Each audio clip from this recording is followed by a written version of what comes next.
Hi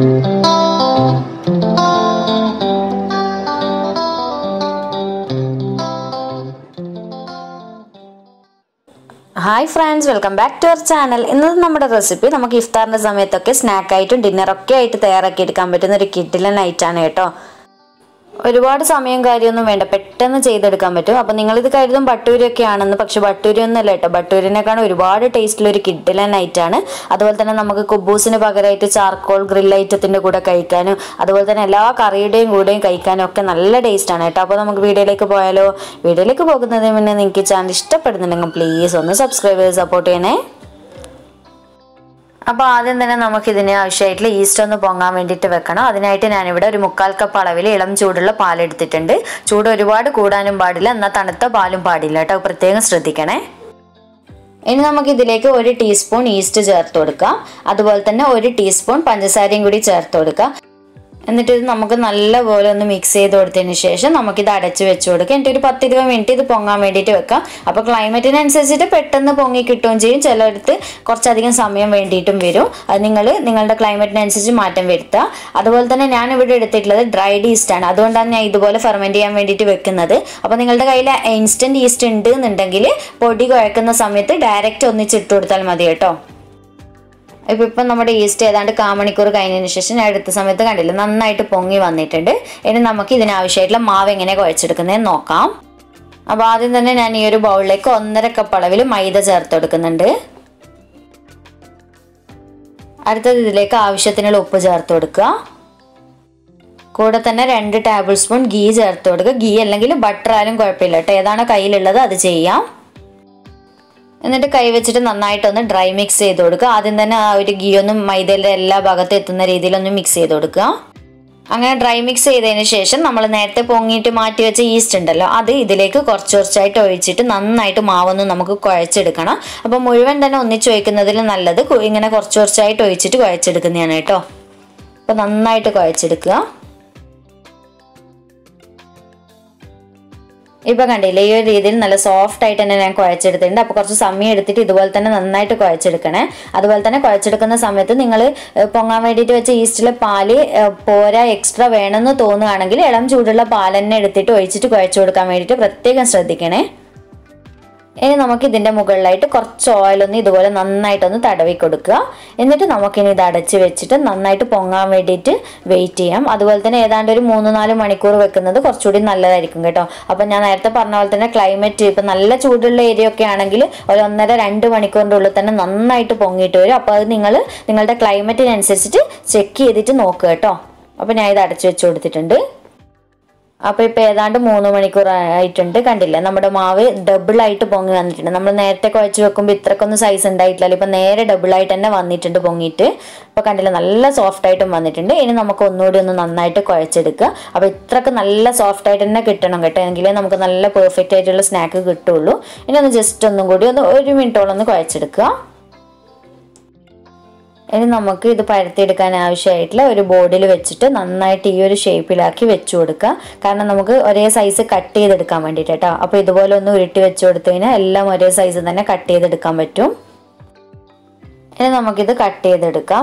അപ്പോൾ cut ചെയ്യുമ്പോൾ നിങ്ങൾ ശ്രദ്ധിക്കേണ്ടത് നല്ല ചെറിയ ബോളായിട്ട് കട്ട് ചെയ്യാൻ പാടില്ല, അത്യാവശ്യം കുറച്ച് ഒരു വലുപ്പമുള്ള ബോൾ തന്നെ വേണം. നമ്മൾ ചപ്പാത്തിയേക്കാൾ ഒരു പൊടിക്ക് വലുപ്പമുള്ള ബോളായിട്ടാണ് കേട്ടോ കട്ട് ചെയ്യേണ്ടത്. അപ്പോൾ നിങ്ങൾക്ക് എത്രയാണോ വേണ്ടത് അതിനനുസരിച്ച് കട്ട് ചെയ്യുക. അപ്പോൾ ഞാനിതിപ്പോൾ 5 ബോളായിട്ടാണ് കട്ട് ചെയ്തെടുക്കുന്നത്, 5 ഈക്വൽ സൈസായിട്ട്. അപ്പോൾ ഇങ്ങനെ കട്ട് ചെയ്തതിന് ശേഷം നമുക്ക് ഓരോ ബോളായിട്ട് ആദ്യം തന്നെ ഉരുട്ടി വെക്കാം.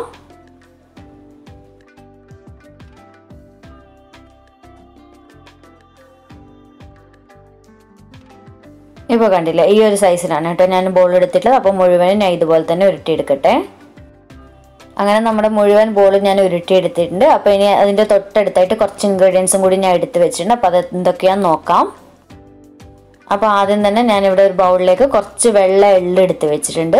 അതുപോലെ തന്നെ കുറച്ച് പാലെടുത്ത് വെച്ചിട്ടുണ്ട്. പാല് തണുപ്പുള്ളത് തന്നെയാണ് കേട്ടോ, ഫ്രിഡ്ജിൽ നിന്ന് ഡയറക്റ്റ് എടുത്ത് തന്നെയാണ്. അതുപോലെ തന്നെ നമുക്ക് ഈ ഒരു ബോൾ പരത്തിയെടുക്കാൻ ആവശ്യമായിട്ടുള്ള മൈദ എടുത്ത് വെച്ചിട്ടുണ്ട്. ഒരു എക്സ്ട്രാ ബൗളും ഇവിടെ എടുത്ത് വെച്ചിട്ടുണ്ട്. അപ്പോൾ അതെന്തിനാണെന്ന് ഞാൻ ബൗൾ കാണിച്ചു തരാം കേട്ടോ പരത്തിയെടുക്കുന്ന സമയത്ത്.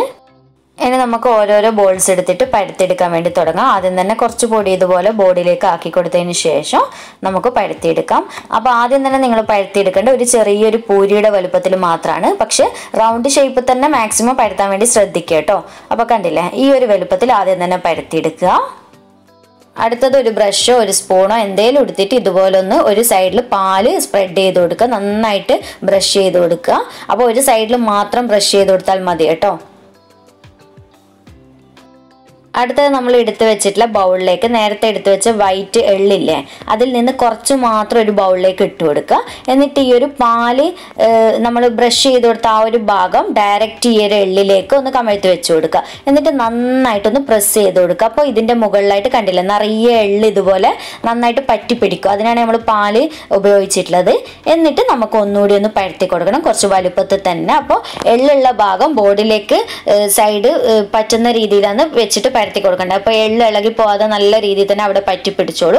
എന്നിട്ട് നന്നായിട്ട് കുറച്ചൊരു വലുപ്പത്തിൽ പരത്തി കൊടുക്കുക. നമ്മൾ നോർമലി ബട്ടൂരക്കൊക്കെ പരത്തുമല്ലോ, അത്യാവശ്യം കുറച്ച് കട്ടിയായിട്ട് ആ ഒരു രീതിയിലൊന്ന് പരത്തി കൊടുക്കുക.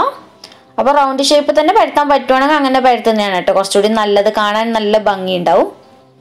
അപ്പോൾ ഞാൻ പരത്തി എടുത്തിട്ടുണ്ട്. ഇനി നമുക്കിത് കട്ട് ചെയ്യുന്നത് എങ്ങനെയാണെന്ന് നോക്കാം. അപ്പോൾ ഒരു കത്തിയോ അല്ലെങ്കിൽ ഇതുപോലെ പിസ്സ കട്ടറോ എന്തെങ്കിലും വെച്ചിട്ട് ഒന്ന് ഈ ഒരു രീതിയിലൊന്ന് കട്ട് ചെയ്തെടുക്കുക. ഇപ്പം ഞാൻ മുഴുവൻ കട്ട് ചെയ്തെടുത്തിന്. കണ്ടില്ല, സൈഡ് കണ്ടില്ല, അത്യാവശ്യം കട്ട് ചെയ്യേണ്ട, എന്നാൽ നല്ല നേരിയതല്ല. ഈ ഒരു കട്ടിയിലാണ് കേട്ടോ വേണ്ടത്, എങ്കിലേ നന്നായിട്ട് പൊങ്ങിയിട്ടും കിട്ടും, കാണാനും നല്ല ഭംഗി ഉണ്ടാവുള്ളൂ. അപ്പോൾ ഇനി നമുക്കിത് ഒരു പ്ലേറ്റിലേക്ക് മാറ്റി കൊടുക്കാം. അപ്പോൾ ഇതുപോലെ പ്ലേറ്റിലേക്ക് ഇട്ട് കൊടുത്ത ശേഷം ഉടനെ തന്നെ ഒരു തുണി വെച്ചിട്ട് പ്ലേറ്റ് ഒന്ന് കവർ ചെയ്ത് കൊടുക്കണം കേട്ടോ. ഒന്ന് അടച്ച് വെച്ച് കൊടുക്കണം, അല്ലെങ്കിൽ നമ്മുടെ മാവ് ഈ പരത്തി വെച്ചത് പെട്ടെന്ന് തന്നെ ഡ്രൈ ആയിപ്പോവും. അപ്പോൾ നമുക്ക് ഫ്രൈ ചെയ്യുന്ന സമയത്ത് നന്നായിട്ട് പൊങ്ങിയിട്ടൊന്നും കിട്ടില്ല. അപ്പോൾ അടുത്തതും ഇതുപോലെ തന്നെ പരത്തിയെടുക്കുക. അപ്പോൾ ഞാൻ ഒന്നുകൂടി കാണിച്ചു തരാം, കാരണം നിങ്ങൾക്ക് പെട്ടെന്ന് മനസ്സിലായില്ലെങ്കിലോ. അപ്പോൾ ആദ്യം തന്നെ ഈ ഒരു പൂരിയുടെ വലുപ്പത്തിൽ ചെറുതായിട്ടൊന്ന് പരത്തി കൊടുക്കുക. എന്നിട്ട് നേരത്തെ ചെയ്ത പോലെ തന്നെ പാലൊന്ന് നന്നായിട്ട് ബ്രഷ് ചെയ്ത് കൊടുക്കുക. അപ്പോൾ ഇനി നമുക്ക് കുറച്ച് കുറച്ചായിട്ട് എള്ളി ഇതിലേക്ക് നേരത്തെ ചെയ്ത പോലെ തന്നെ ബൗളിലേക്ക് ഇട്ട് കൊടുത്തിട്ട് ഈ പാല് ബ്രഷ് ചെയ്ത ഭാഗം നന്നായിട്ട് ബ്രഷ് ചെയ്ത് കൊടുക്കുക, എങ്കിൽ എള്ള അവിടെ നന്നായിട്ട് പിടിച്ചു കിട്ടും. അപ്പോൾ ഓരോ ബോൾ ഉരുട്ടി പരത്തുന്ന സമയത്ത് കുറച്ച് കുറച്ചായിട്ട് മാത്രം എള്ളി ഇട്ട് കൊടുക്കുക കേട്ടോ. ഇപ്പോൾ കണ്ടില്ലേ, നന്നായിട്ട് അവിടെ പറ്റിയിട്ട് വന്നിട്ടുണ്ട്. ഇനി നമുക്കിത് പരത്തിയെടുക്കാം. അങ്ങനെ ഞാൻ മുഴുവൻ ഇത് പരത്തി കൊടുത്തതിന് ശേഷം രണ്ട് തുണി വെച്ചിട്ട് ഇതുപോലെ രണ്ട് പ്ലേറ്റിലാണ് കേട്ടോ പരത്തി വെച്ച് കൊടുത്തിട്ടുള്ളത്, ഇതുപോലെ കവർ ചെയ്ത് കൊടുത്തിട്ടുണ്ട്. കണ്ടില്ലേ?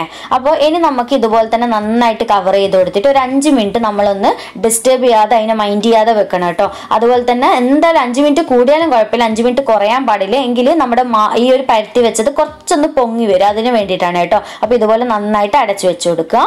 ഇനി 5 മിനിറ്റ് കഴിഞ്ഞിട്ട് നോക്കാം. ഇപ്പോൾ ഒരു 5-6 മിനിറ്റ് ഒക്കെ കഴിഞ്ഞിട്ടുണ്ട്. അപ്പോൾ ഞാൻ ഈ തുണി മാറ്റി കൊടുക്കുകയാണ്. കണ്ടില്ല, നിങ്ങൾക്ക് ഇതിൽ കാണാൻ പറ്റുന്നുണ്ടോ എന്ന് അറിയില്ല, ക്യാമറയിൽ ചെറുതായിട്ട് പൊങ്ങിയിട്ടൊക്കെ വന്നിട്ടുണ്ട്, കാണുമ്പോൾ മനസ്സിലാവുന്നുണ്ടാവും എന്ന് വിചാരിക്കുന്നത്. അപ്പോൾ ഇനി നമുക്കിതെങ്ങനെ ഫ്രൈ ചെയ്തെടുക്കുന്നത് നോക്കാം. അപ്പോൾ ഞാനിവിടെ ഒരു പാനിൽ കുറച്ച് ഓയിൽ ചൂടാക്കാൻ വേണ്ടി വെച്ചിട്ടുണ്ടായിരുന്നു. എണ്ണ മീഡിയം ഫ്ലെയിമിലിട്ട് ചൂടായതിന് ശേഷം ഒരു മീഡിയം ചൂടായതിന് ശേഷം ഞാൻ പരത്തി വെച്ചത് ഇതിലേക്ക് ഇട്ട് കൊടുത്തിട്ടുണ്ട്. ഓവർ ചൂടായിട്ട് നമ്മൾ ഇത് ഇട്ട് കൊടുത്തു കഴിഞ്ഞാൽ പെട്ടെന്ന് തന്നെ പുറം ഭാഗം കഴിഞ്ഞിട്ട് ഉള്ളു വേവാതെ കിട്ടും. അപ്പോൾ ഇതുപോലെ മുകളിലേക്ക് കുറച്ചൊന്ന് എണ്ണ തെറിപ്പിച്ച് കൊടുത്തു കഴിഞ്ഞാൽ നല്ലതാണ്, പെട്ടെന്ന് നമ്മുടെ മിൽഭാഗം നന്നായിട്ട് പൊങ്ങിയിട്ട് വരും.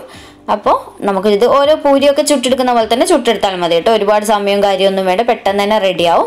അതുപോലെ തന്നെ നിങ്ങൾ ഫ്രൈ ചെയ്യുന്ന സമയത്ത് കുറച്ച് എള്ളൊക്കെ എണ്ണയിലേക്ക് പോവും കേട്ടോ, നമ്മൾ വെള്ളയെല്ലാം ചേർത്തിട്ടുണ്ടായിരുന്നല്ലോ, അതൊന്നും കണ്ടിട്ട് ടെൻഷൻ അടിക്കേണ്ട ആവശ്യമൊന്നുമില്ല കേട്ടോ, അത് എക്സ്ട്രാ വരുന്നത് പോകുന്നതാണ്, എങ്കിലും മുഴുവനായിട്ട് അതിൻ്റെ മുകളിൽ കൂടുതലായിട്ട് തന്നെ ഉണ്ടാകും.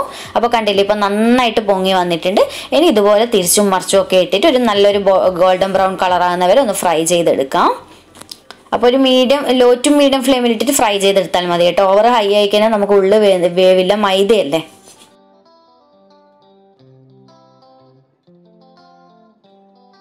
അപ്പോൾ ഏതാണ്ട് ഒന്ന് ഫ്രൈ ആയി വരുന്ന സമയത്ത് ഞാൻ അടുത്തത് ഇട്ട് കൊടുത്തിട്ടുണ്ടായിരുന്നു. കണ്ടില്ല, അപ്പോൾ നമ്മുടെ ഇത് ഫ്രൈ ആയിട്ടുണ്ട്, നന്നായിട്ട് പൊങ്ങി നല്ല ഭംഗിയില്ലേ കാണാനായിട്ട്. ഈ ഒരു കളറിൽ മതി കേട്ടോ എടുക്കുന്നത്. അപ്പോൾ ലൈറ്റ് ഗോൾഡൻ ബ്രൗൺ കളറായിട്ട് എനിക്ക് ഇതുപോലെ ഒരു സ്ട്രെയിനറിലേക്ക് മാറ്റി കൊടുത്തിട്ടുണ്ട്. ഇനി നമുക്ക് ബാക്കിയുള്ളതും ഇതുപോലെ ഫ്രൈ ചെയ്തെടുക്കാം. അങ്ങനെ നമ്മുടെ മുഴുവൻ സ്നാക്സും റെഡി ആയിട്ടുണ്ട്. കണ്ടില്ലേ, കാണാൻ തന്നെ നല്ല മൊഞ്ചില്ലല്ലേ, കാണുമ്പോൾ തന്നെ കഴിക്കാൻ തോന്നും. അപ്പോൾ നല്ല ടേസ്റ്റുമാണ് കേട്ടോ. നിങ്ങൾ കരുതും ബട്ടൂരി അല്ലേ എന്നുള്ളത്, ബട്ടൂരിയുടെ ടേസ്റ്റ് ഒന്നുമല്ല, അതിലും നല്ലൊരു ടേസ്റ്റാണ്. കാരണം നമ്മളിതിൽ വൈറ്റ് എള്ളൊക്കെ ചേർത്തത് കൊണ്ട് തന്നെ നമ്മൾ ഫ്രൈ ചെയ്യുന്ന സമയത്ത് ആ ഓയിലൊക്കെ എള്ളിൻ്റെ ഫ്ലേവറൊക്കെ അടങ്ങിയിട്ട് നല്ല ടേസ്റ്റാണ് കേട്ടോ. കട്ട് ചെയ്തരം കണ്ടില്ലേ, നല്ല ഉള്ളൊക്കെ നല്ല രീതിയിൽ തന്നെ കിട്ടിയിട്ടുണ്ട്. നമ്മൾ മാവൊക്കെ കുഴക്കുന്ന രീതിക്കനുസരിച്ച് മാത്രമേ ഇത്രക്ക് പൊങ്ങുള്ളൂ കേട്ടോ, അല്ലെങ്കിൽ നമുക്ക് ഇതുപോലെ നന്നായിട്ട് പൊങ്ങിയിട്ടൊന്നും കിട്ടില്ല. അപ്പം ഞാൻ പറഞ്ഞ പോലെ തന്നെ എല്ലാ രീതിയും ഞാൻ പറഞ്ഞ അതേ പ്രൊസീജിയറിൽ തന്നെ നിങ്ങൾ ഫോളോ ചെയ്യുക. അപ്പോൾ ഈസിയാണ് കേട്ടോ ഇഫ്താറിന്. ഈ വർഷത്തെ ഇഫ്താറിനൊക്കെ നിങ്ങൾക്ക് എളുപ്പത്തിലുള്ള സ്നാക്സ് ഒക്കെ റെഡിയാക്കുന്ന സമയത്ത് ഇതൊക്കെ ഒന്ന് ട്രൈ ചെയ്ത് നോക്കുക കേട്ടോ. അപ്പോൾ ട്രൈ ചെയ്ത് നോക്കുന്ന സമയത്ത് എനിക്ക് ഫീഡ്ബാക്ക് ഒക്കെ അറിയിക്കണേ. അപ്പോൾ ചാനൽ സബ്സ്ക്രൈബ് ചെയ്തിട്ടില്ല എങ്കിൽ സബ്സ്ക്രൈബ് ചെയ്യുക, സപ്പോർട്ട് ചെയ്യുക. അപ്പോൾ വീണ്ടും ഒരു അടിപൊളി വീഡിയോ ആയിട്ട് കാണാം. താങ്ക്